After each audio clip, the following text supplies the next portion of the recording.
The unbreakable bond, broken roots in Akon Town. In Akon Town, friendship wasn't just companionship, it was survival. The streets wound close together, carrying laughter, gossip, and the mingled scents of roasting maize, ripe mangoes, and kerosene lamps flickering against twilight walls. Children darted between stalls, their laughter echoing through the alleys, while elders sat beneath neem trees, spinning tales of a time when the world seemed slower and simpler. It was a place where everyone knew everyone, where your neighbor's joy was your own and your secrets traveled faster than the wind. The smallest quarrel could turn into a town legend, and every celebration, no matter how humble, was a reason for the drums to sound and for the whole community to gather. Among its dusty lanes grew two boys who became one story, Tony and James. To the people of Akon Town, they were a single breath spoken in two names. Where there is Tony, there is James, the townsfolk would say, smiling as they watched the pair race barefoot past the market stalls, leaving behind trails of dust and laughter. Tony was the dreamer, bright-eyed, quick to laugh, and always believing the world was a kinder place than it really was. He could talk anyone into hope, even when there was none to be found. He had a way with words that made old women smile and young girls giggle. When he spoke of the future, it felt as if the sun rose just for him. James, by contrast, was quiet and steady, the calm beneath Tony's storms.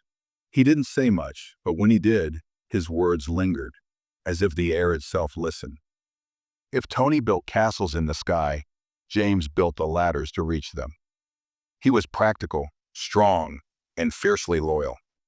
The kind of friend who didn't just walk beside you, but carried your burdens when you stumbled.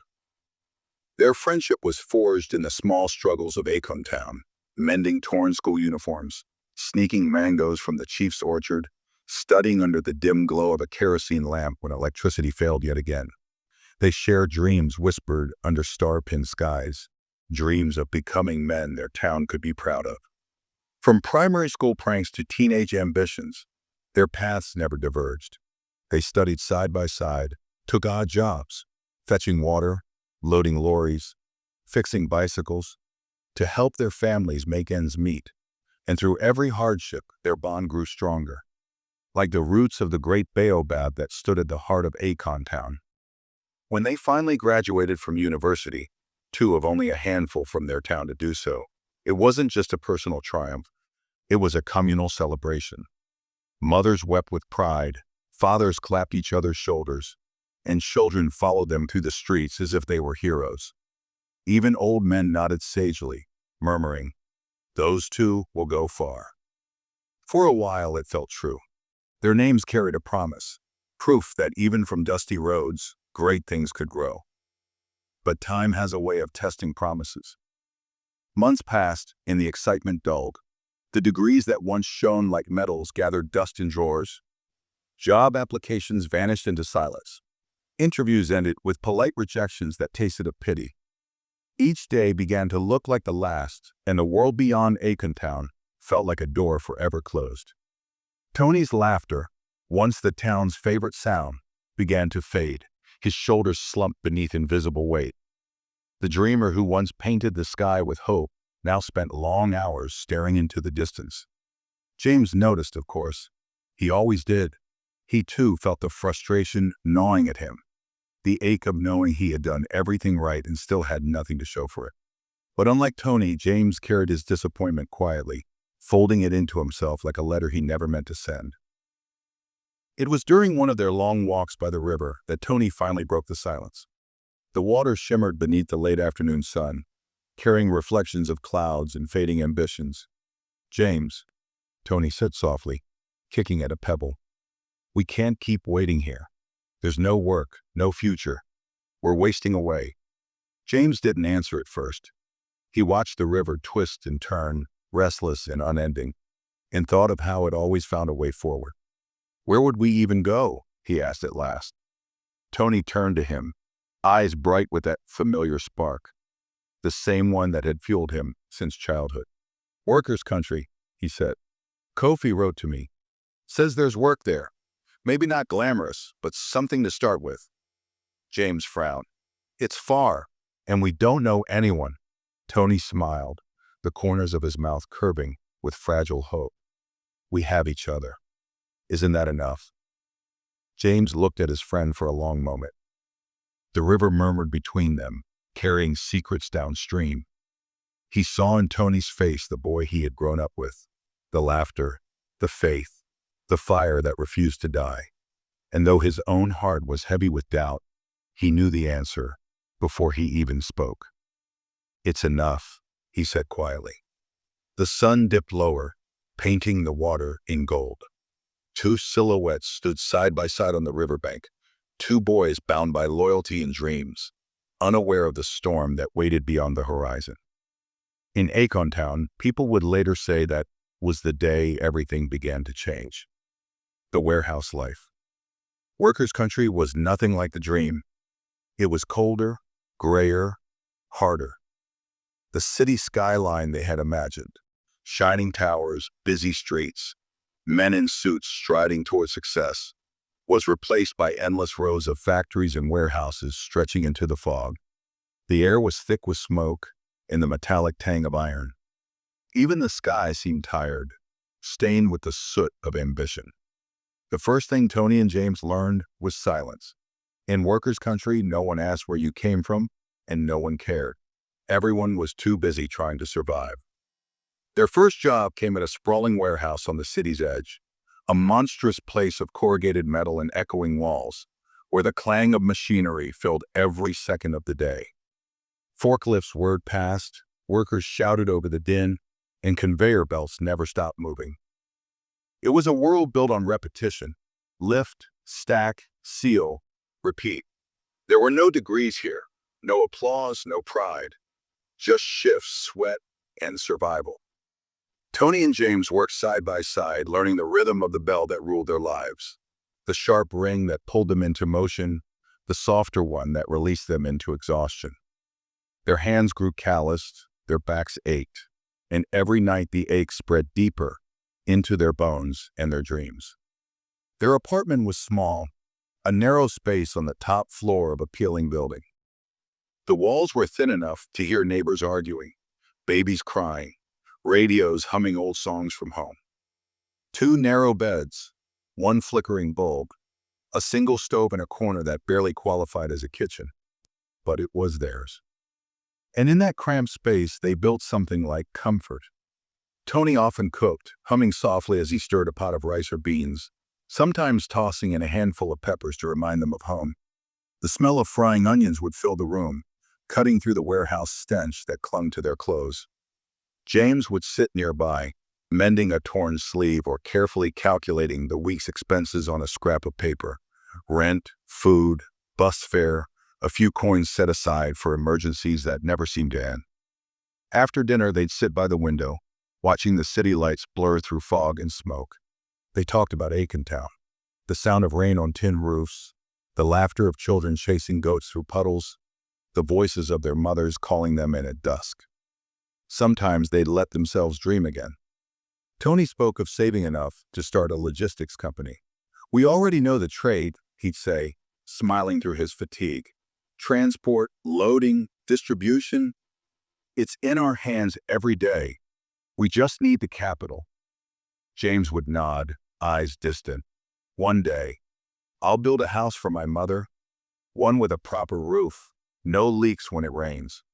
They laughed easily then, even when there wasn't much to laugh about. Their friendship remained their warmth in the cold city. But hardship has a way of testing even the strongest spirits. It began one winter evening.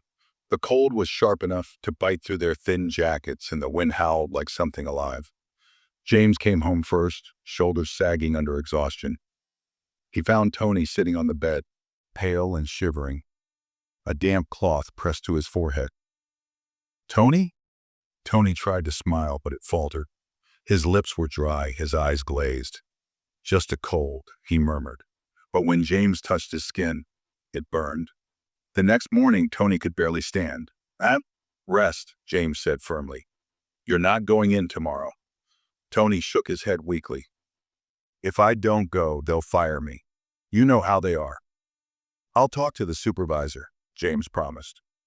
At the warehouse, he waited for the man, a tall, broad-shouldered foreman named Harlan, who wore authority like armor. When James explained Tony's illness, the man didn't even glance up from his clipboard. No work, no pay. Miss another shift and he's out. His voice was flat, mechanical, like a machine programmed to say no. James clenched his jaw. He just needs a few days. Then he can take them, Harlan said, finally looking up. Just don't expect a job waiting for him when he gets back. James left without another word. That night, Tony sat on the edge of his bed, staring into space. The fever had dulled, but his eyes were filled with fear, the kind that comes when survival hangs by a thread. James, I can't lose this job, he whispered. James said nothing for a long while. The room was silent except for the hum of the flickering bulb. Then he placed a hand on Tony's shoulder. Go to bed, he said quietly. I'll handle it. And he did. For 2 endless weeks, James worked double shifts, morning to midnight, 7 days straight. He loaded crates heavier than himself, hauled pallets across concrete floors slick with oil, and learned to numb the pain in his back by sheer will. His hands split and blistered, blood mixing with grime. He stopped talking at work, stopped laughing. The supervisors noticed his endurance, but not his struggle. To them, he was just another strong back in a long line of invisible men. When he stumbled home at night, Tony would already be asleep, his breathing still weak but steady. Sometimes James would stand by his bed for a while watching him, the friend who'd carried him through so much, and whispered to himself, "It's worth it." By the time Tony recovered, James was barely standing. His eyes were sunken, his palms raw. When Tony learned what he had done, he wept, his shoulders shaking. "You saved me," he said, voice breaking. James only smiled faintly. "You'd have done the same." And Tony believed that with all his heart. But sometimes belief isn't enough. Because every sacrifice leaves a mark, even when it's made in love. And in that cold, gray city, the first crack in their unbreakable bond had quietly begun. The call from home. Time moved on, and the two friends found their rhythm again. They worked, saved, endured. Days bled into weeks, weeks into months. The warehouse became a world of its own, grinding, predictable, exhausting. The clang of metal, the shrill whistle at dawn, the steady hum of the conveyor belts. They all became part of the background music of their lives. At night, they still found moments of laughter. Sometimes Tony would bring home day-old bread from a kindly coworker, and they'd toast it over the stove's small flame, pretending it was a feast. They talked about plans that no longer felt so distant, how they'd send money home, how they'd finally visit Akon Town and show the people who believed in them that their faith wasn't misplaced. They were tired, but they were together. That was enough. Until one gray morning, when James's phone rang. He answered with a smile. His mother usually called early, her voice full of warmth and worry, asking if he was eating well, if he was praying, if he remembered to rest.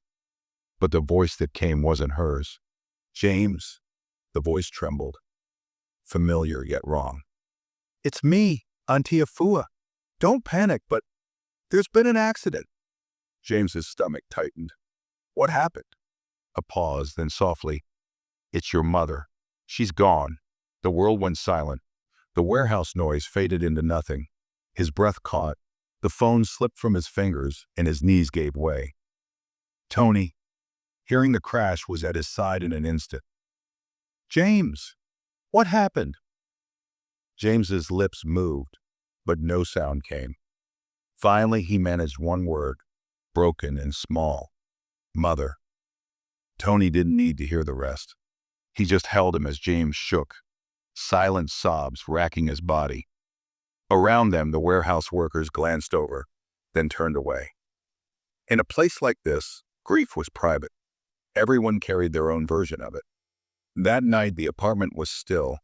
The usual hum of conversation was gone, replaced by the quiet sound of loss.